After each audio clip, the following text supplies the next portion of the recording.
And look at this, you're already at your 7th model. Um, you're almost getting there to start working with offenders. Now this one is, why did I do it again? Which means that you're in a stage where your offender or a new offender is a relapse offender. And they ask themselves, why did I do it again? I promised myself I wouldn't do it anymore. But in the end, when things go wrong, that's their only way to get rid of their stress, their anger, their confusion. And they take the weakest, not somebody of their own level. In this model, we go through the cycles of abuse again. We find out the weak spots, what happened before they started fantasizing again, because these are things that just don't happen. They know what they are doing, it is prepared.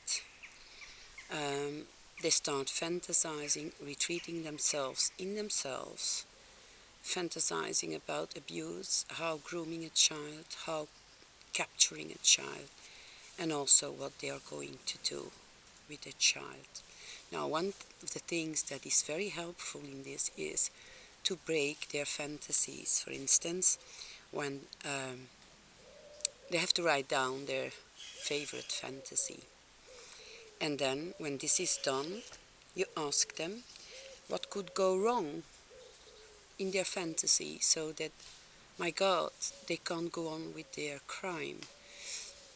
One of the things can be, as I explained earlier, at the moment they are on the verge of abusing a child or raping a child, somebody comes in, the police is there, the media is there, the neighbors are there, his wife comes in, the parents of the child come in.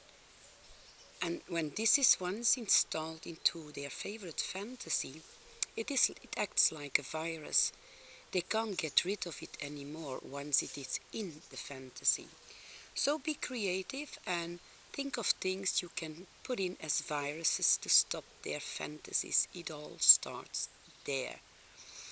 And indeed, they promised themselves, after having left prison, that they would never ever do it again. But it's like smoking, it is like using drugs. As soon as things go wrong, they do it anyway. And we will not let that happen. You need to build that confidence that when it goes wrong and they feel it in their cycle, that they will contact you and saying, there's something not right. Well, then you do whatever you can, you stop whatever you're doing, and you let that patient come back. And you go over these cycles of abuse again. And now especially over the things that will go wrong. You need to do this for a very extensive time until it is really in their brain and in their feeling that abusing a child is not an option at all. So, that's the way we're going to take our planet back. Believe me. See you soon. Bye-bye.